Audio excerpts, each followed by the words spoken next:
Chapter 12, Man-Made Mutants. Okay, that's enough, I interrupted Alexander. For me, Anastasia is just a recluse. Maybe she's got some unusual abilities, but I would say she's human. She's man. Let's hope so, anyway. If I think about everything too much, I could go nuts. So start up that old rattletrap motor of yours and let's go. It took us 4 hours to get to the remote settlement. After I had set foot on the familiar stretch of shoreline, Alexander also got out of the boat and once again tried to persuade me. Anastasia is gone, Vladimir. Really, give it some thought. You can still change your mind about trying to reach her glade. You won't make it. I'm going. I was hoisting my backpack to sling it over my shoulder when I suddenly noticed Alexander unsheathing a large hunting knife. I threw the backpack down and rifled about on the ground for something I could defend myself with. But Alexander, having bared his right arm to the elbow, suddenly slashed his own arm with the knife and covered the gushing blood with a white linen scarf he had. Then he asked me to fetch the first aid kit from the motorboat and bind his wounded arm. I did this, still in a state of bewilderment. He handed me the blood-soaked scarf, saying, "Tie this around your head." What for? At least that way the hunters won't touch you. They will not fire at a wounded man. You think those hunters of yours are dumb or something? They'll only have to come close and they'll see right off it's a prop. They won't come close. Why take the chance? They've all got their own territories and pathways. If someone needs to go into the taiga for a good reason, he'll talk to the hunters first, tell them about himself and what he intends to do, and coordinate his route with them. If they think he has a good reason, they'll help him. They'll give him advice and maybe even provide an escort, but they know nothing about you. They may shoot first and ask questions later, but they won't fire at a wounded man. I took the blood-soaked scarf and tied it around my head. I guess I'm supposed to say thank you, but somehow I don't feel like thanking you. No need to. I didn't do it for thanks. I just wanted to do at least something for you. When you get back, light a fire on the riverbank. I'll be passing close by from time to time, and if I see the smoke, I'll come pick you up. That is, if you manage to get back. As I was walking along, I noticed a couple of dogs about 100 meters away. Probably from the settlement, I thought. I wished they would come closer, as dogs had a quieting effect on me. I even tried to attract their attention, but they didn't approach me, only kept a parallel course to mine. And so we went, deeper into the taiga. It was pointless for Alexander to try and scare me, I thought. The taiga didn't seem hostile to me at all. Maybe it was because I knew at the back of my mind that here amidst the trees and the moss-covered logs lived Anastasia. Even if she was strange, she was still a kind person. I held to the notion that here in the taiga, with all its tangled undergrowth, its sounds and air so unfamiliar to city dwellers, lived my very own son. This thought made the taiga feel just a bit more like home to me. The 25 kilometers from the riverbank to the glade presented much more of a challenge than walking along an ordinary road, since there were fallen trees to climb over and thickets to go around. The time I had been walking with Anastasia, I hadn't noticed all these barriers, immersed as we were in conversation. The main thing now was not to lose my sense of direction on account of them, and I began checking my compass more often, all the while thinking, how did Anastasia find her glade with no compass? It certainly didn't look as though there were any kind of pathway. Stopping to rest after every hour, by noon I got to a shallow stream about 2 meters wide. Anastasia and I had also forded a stream, I remembered. I decided to go across and stop for some time in a glade just on the other side. I made my way along the trunk of a partly rotted tree which had fallen into the stream. The tree didn't extend all the way across, so after tossing my backpack, I made a jump for the shore. But something happened. My leg fell on some kind of protruding snag and got twisted or sprained somehow. I felt a searing pain through my whole leg, and it even spread to my head. I lay there for a few minutes and then tried to get up. I realized I couldn't walk. So I lay there, reflecting on what to do next.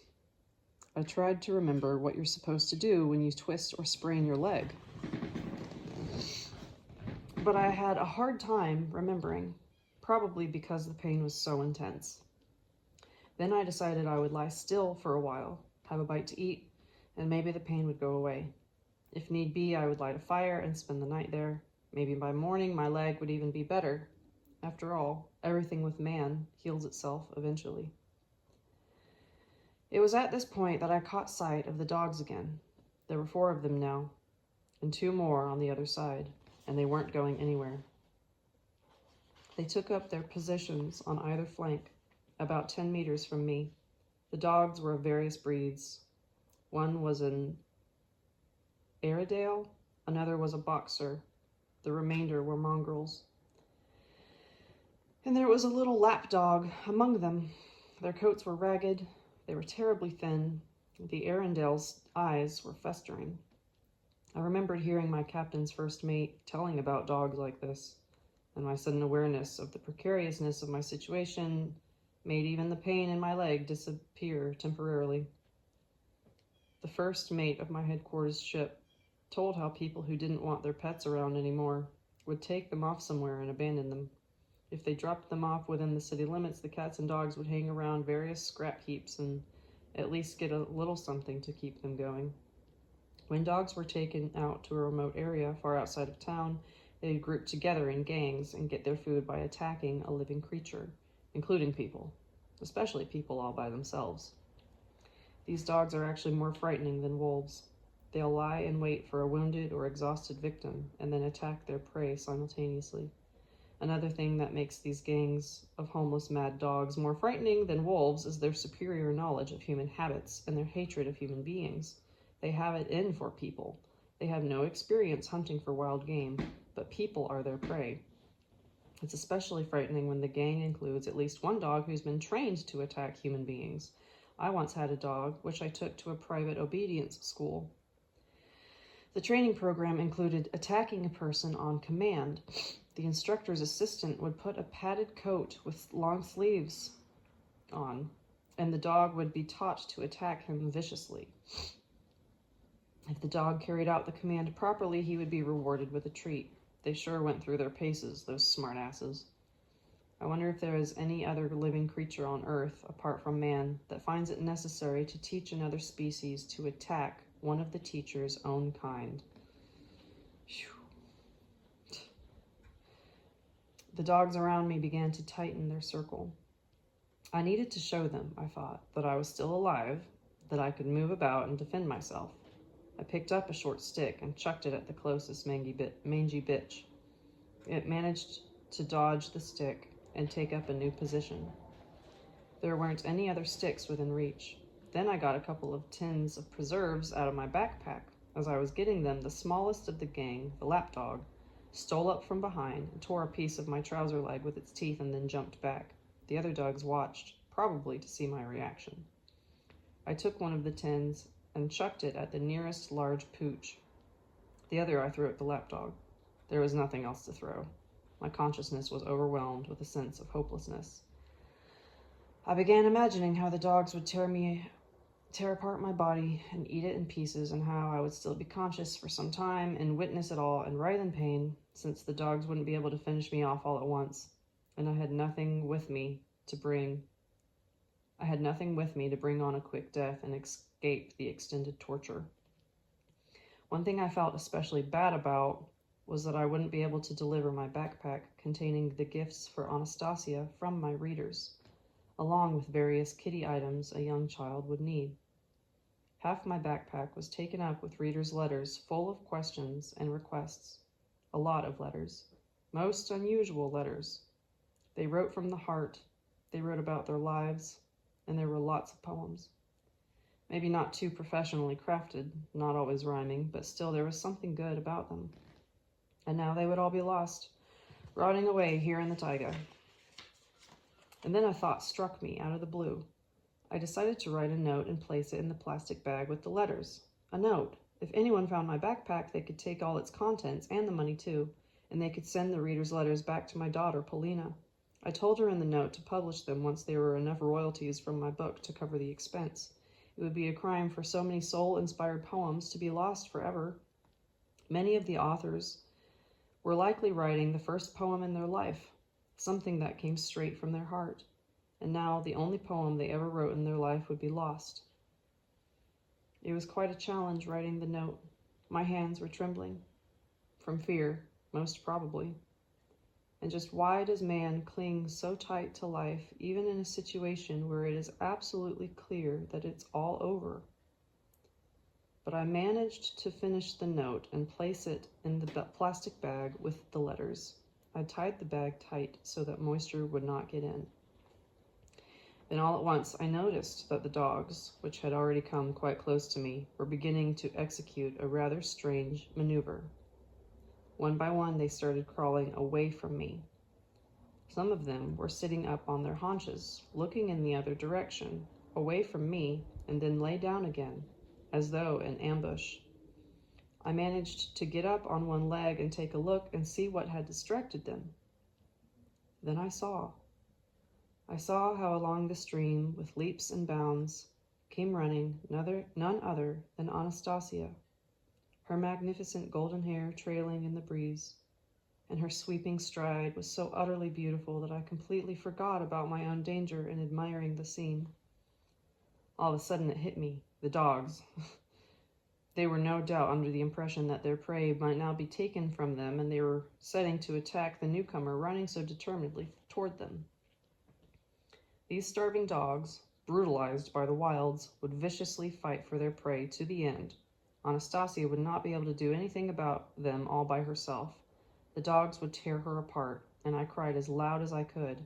"Stop, Anastasia! Stop! Dogs! Wild dogs here! Don't come this way, Anastasia! Stop!" Anastasia heard me, but didn't let up her bounding stride for a moment. But while she ran, she waved her hand in the air. What has she done now, I thought. The extraordinary phenomenon she could call upon wouldn't be able to help her now. As quickly as I could, I pulled out of my backpack the little glass jars of baby food.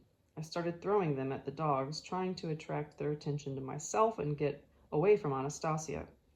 One of the jars hit its mark, but the dog paid no attention to my efforts. No doubt they realized who their real threat was. No sooner had Anastasia entered the circle than the dogs attacked her from all sides at once, and then, what a sight it was. You'd have had to see it to believe it. Anastasia transformed all the energy of her run into a spin. All at once she broke her stride and spun about sharply like a top, or a ballerina twirling on a stage, only faster. Upon striking Anastasia's rotating body, the dogs flew off in different directions without causing her any harm, but then, once she had stopped spinning, they got ready to launch a new attack. I crawled over toward Anastasia. She was wearing her short, lightweight dress. If only she'd been wearing her quilted jacket, it would have been harder for the dogs to bite through. Anastasia got down on one knee. As she knelt there in the circle of vicious dogs that were half crazed by hunger, her face betrayed no fear. She looked at me and said briskly, "Hello, Vladimir. Do not be afraid. Relax just a little. Let go. Do not worry. They will not do anything to me, these starving little dogs. Not to worry." Two huge mutts once more launched an attack on Anastasia from either side. Without getting up and without ceasing her talking, a lightning-fast movement of her hands caught each dog in mid-air by its front paw and spun it around. Moving her body slightly to one side, she let the two dogs crash into each other and drop to the ground. The other dogs had once more taken up a position, no doubt getting ready for a new attack, but this time they stayed put. Anastasia stood up and swept her hand up into the air. Lowering it, she slapped herself twice on the thigh. From behind the nearby thickets, there suddenly sprang out 4 mature wolves. There was such determination in their headlong dash that it seemed they would not think to take account of the number of strength of the foe before them. They were spoiling for a fight. The dogs put their tails between their legs and headed off lickety-split. The wolves ran right past me, practically spraying me with their hot breath. Right on their heels, a young wolf cub breezed past in a flicker, trying with all his might, in spite of his shorter stride, not to fall behind the pack. When he reached the spot where Anastasia was standing, he suddenly braked with all 4 paws, and even did a somersault. Then he jumped up and gave 2 licks to the fresh scratch on Anastasia's bare foot. Anastasia abruptly grabbed the cub by his torso and hoisted him up into the air. "Where are you off to?" she said. "It's not your time yet. You're still too little." The cub began squirming all over in Anastasia's arms and whining like a puppy. He managed to escape, or rather, she herself let him go. Once more on the ground, the cub gave 1 more quick lick to Anastasia's scratch and set off to catch up with the pack. "But why?" I began questioning Anastasia as she headed over to me. "Why didn't you call on the wolves right off? Why?" Anastasia smiled and proceeded at once to feel my arms and legs. With her pure, calming voice, she said, "Please do not worry. I needed to show the dogs that man is always superior to them. The wolves they will fear in any case, but the dogs have begun making attacks on man. Now they will no longer attack man. Not to worry. I felt your presence and could tell you were coming. I ran to meet you. Why did you take such a risk in coming into the taiga all by yourself? At first I could not find you, and then I guessed you must have set out on your own." Anastasia ran off to one side and plucked up some kind of grasses. Then she looked in a different place and did the same. She rubbed the grasses between her hands and carefully soothed my sore leg with her moist palms. And she kept talking nonstop. "It will go away. It will pass quickly, before you can say Jack Robinson." I noticed Anastasia frequently used proverbs and sayings, and I asked, "Where did you pick up these sayings?" "I sometimes listen to how various people speak, to learn how to express a greater meaning in just a few words. That displeases you?" "Well, sometimes they're not quite apropos. Well, sometimes they're not quite apropos." "And sometimes they are? Well, propos? It is good when they are propos?" "What do you mean, propos?" "That was your word. I was just repeating it." "Tell me, Anastasia, is it still a long way to your glade?" "You have come halfway. Together we shall get there quickly." "It probably won't be very quick, as my leg hurts like this." "Yes, it may hurt still a bit longer. Let your leg rest, and I shall help you walk."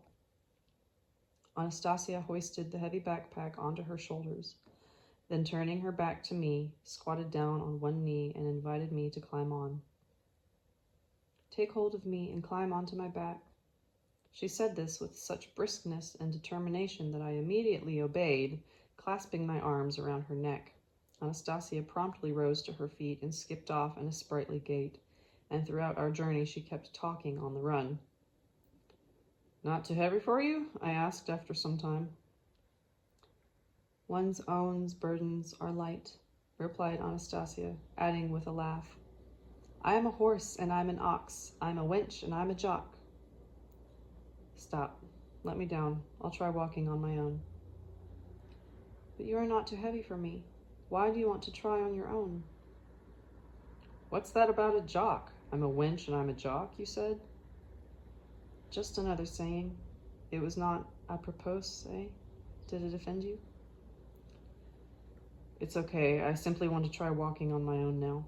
If you could just carry my backpack a little while longer. If you want to walk on your own, you will have to rest your leg at least another hour, she advised as she gently lowered me to the ground. You sit there for a bit. I shall return before long. At that, Anastasia ran off for a little while on her own. She presently returned with a bundle of various grasses and once more began rubbing them onto my leg near my ankle. Then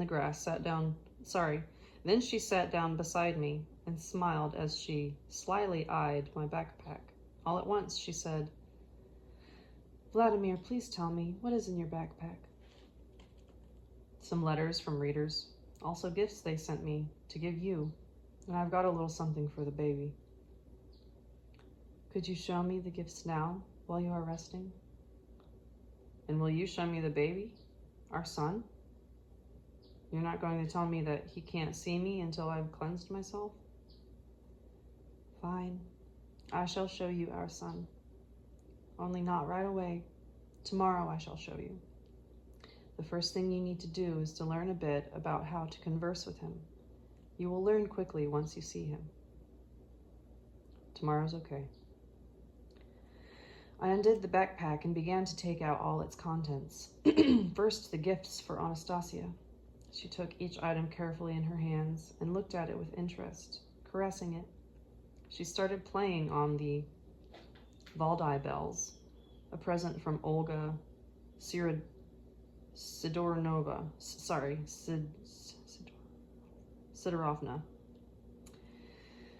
Footnote, Valdai bells. Popular bronze bells made in Valdai in northwest Russia en route between Moscow and St. Petersburg. According to legend, these bells date back to the 15th century. They were often used on Russian sleighs, pulled by a fast-moving troika of horses sweeping over the silent snow-covered countryside. And even today they are considered a symbol of freedom and happiness. Sidorovna, like Ivanovna in the following sentence, a patronymic, not a last name. And when I handed her a beautiful, large, colorful shawl, a gift from another very kind woman, Valentina Ivanovna, I realized right off, women are women. They all have a lot in common. Anastasia took the shawl and turned it over in her hands. Then she performed a whole series of manipulations with it. She tied the shawl around her head, like a picture on the Aloynushka chocolate bar label, and then in other variations as well. Footnote, the chocolate bar is actually called Alanka rather than Aloynushka.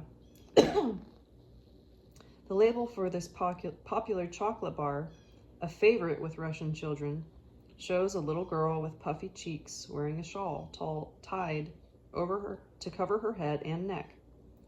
Aloynushka, another diminutive of Aloyna, on the other hand, is the heroine of a Russian fairy tale, not connected with the chocolate bar label. Then with a laugh, she tied the shawl around her waist in a gypsy fashion, before throwing it over her shoulders and parading before me on some kind of folk dance. Then she neatly folded the shawl and placed it over the present spread out on the grass and said, Please, Vladimir, say thank you from me to each person. Thank these women for the warmth of their heart. I'm going to reread that with feeling this time.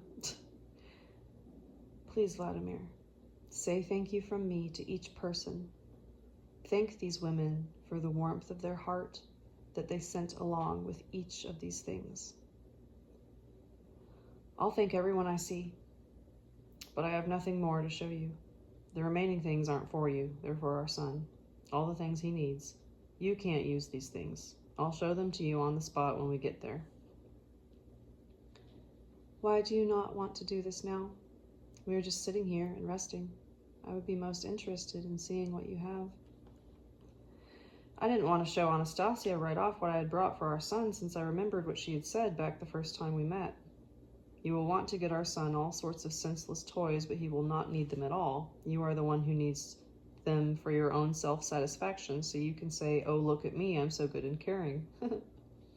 But then I still decided to show them to her, since I myself was interested in how she would react to the achievements of our civilization in the matters of childcare. I started showing Anastasia the diapers I had brought, explaining how effectively they absorb moisture when the baby wets them so that he doesn't perspire. I told her everything that I had seen on the TV commercial. I showed her the baby food. You see, Anastasia, this baby food is simply a marvel. It contains all the substances a baby needs, vitamins and supplements too. And the main thing is, it's so easy to prepare. Just dissolve it in warm water and the food's ready. Got it? I got it. Well, now you see the factory chimneys of our technocratic world aren't just blowing smoke for nothing. We've got some factories producing baby food like this, and the packaging for it. You see that beautiful baby pictured on the back package, all smiling and rosy-cheeked? I see. Finally, I showed Anastasia my last gift and commented, "This is a children's construction set. A construction set's not like a senseless noisemaker. It says here it's specially designed to help the child develop. He can build a car with it, like in the picture, or a steam engine, or an airplane, or a house. Well, maybe it'll suit our son a little later. Right now, of course, it's still early for him to make sense of what moves and flies and how. Why early? He can make sense of all that right now," replied Anastasia. "You see, the construction set will help him with this," I observed. Do you think so? Are you certain about that? I don't like the way I said that, because I feel like I said that with judgment, and I feel like Anastasia wouldn't. Let me try again. Do you think so? Are you certain about that? I don't know how to do it. Oh, God. I'm not the only one who's certain, Anastasia. There's a whole bunch of scientists and psychologists who study children's mental development. You see, their endorsements are printed right here on the box. Fine, Vladimir. Fine. Not to worry. You will do everything the way you feel you should. Only I would ask you to take a look first. Observe how our son lives. Then you will be able to determine what his first priorities are. Right, whatever you say. I was glad that Anastasia did not argue with the need for the things I had brought. I would be able to have a look for myself and decide. In the meantime, let us hide your backpack here, she said. Then once you determine what thing is needed first, I shall run and fetch it, or I shall fetch the whole backpack if necessary. Right now it is too heavy to carry. Your leg still hurts after all, and you do not wish me to carry you. Well, okay, let's hide it for the time being, I agreed. Only we'll take the letters with us. There are still a lot of questions in them for you. I didn't memorize them all. Fine, we shall bring the letters, Anastasia agreed, taking the package. Once she had hid my backpack in a safe place. I leaned my arm on her shoulder, and the two of us headed off in the direction of her glade. It was late at night by the time we arrived. As before, the glade was empty. No structures, not even a lean-to. But somehow I got the feeling that I had come home. Even my mood was uplifted, and a sense of calm had set in.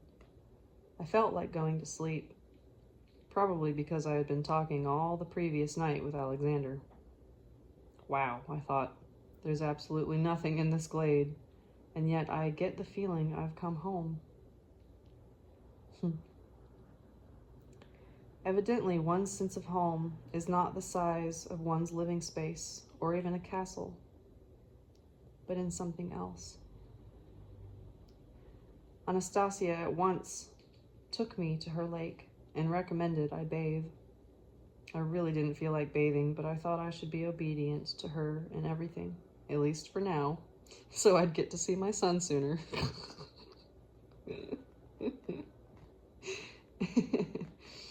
When I came out onto the shore after bathing, it was colder than in the water. Anastasia dried me off with the palms of her hands, wiped me with some kind of grasses, and my body began to feel warm, even hot. Then she handed me her dress and said with a laugh, "Please put it on, Vladimir. It will be like a nightshirt for you. I shall soak and wash your clothing, which has a strong odor coming from it." I put on Anastasia's dress. I knew the odor must be eliminated, and that was that. "So our son won't be scared off?" "For him too," Anastasia replied. "But it'll be cold for me to sleep in nothing but a dress." "Not to worry, I have arranged everything. You will have a good night's sleep, and you will not be cold. You can put the packet with the letters under your head for a pillow. I have thought of everything. You will have a good night's sleep, and you will not freeze." With the bear to keep me warm again, eh? I will not sleep with a bear. I'll manage somehow on my own. "I have made up your bed so that you will not be too cold or too hot." We went to the dugout where I had slept before. Anastasia pushed aside the branches hanging over the entrance. I caught a pleasant aroma from the dried grasses and crawled into the dugout, lay down amidst the grasses, and felt the sleep of sweet languor envelop me all around. "You can cover yourself with my cardigan, but even without it you still will not be cold. If you wish, I shall also lie down beside you and keep you warm." I heard Anastasia's words through a half-sleep and responded, "No need. You'd better go to our son. Keep him warm." "Not to worry, Vladimir. Our son is already capable of handling a great deal on his own." "How can he do things on his own? He's still too young." But that was all I could say. I was already immersed in a deep and calm, blissful sleep.